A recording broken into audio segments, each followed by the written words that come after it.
விசுவசிக்கின்றோம், ஆராதிக்கின்றோம், உண்மை என்று ஏற்றுக்கொள்கின்றோம்.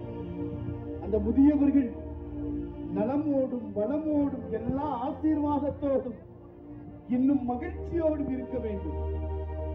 அப்படி மகிழ்ச்சியோடு இருக்கின்றவர்கள் தான் ஆசீர்வதிப்பார்கள்.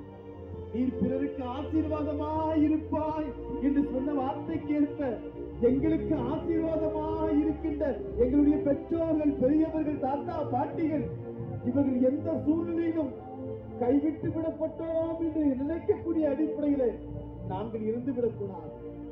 ஆண்டவரே, எல்லாரையும் குறிப்பாக எங்க பெற்றோரையும் தாத்தா பாட்டிகளையும் நன்கு கவனிக்கக்கூடிய நல்ல எண்ணத்தை தாரும். அந்த எண்ணத்தை தந்து எங்களை உயர்த்த வேண்டும் என்று நாம் செய்து சொல்வோம். இயேசுவே உதவிக்கு வாரும்.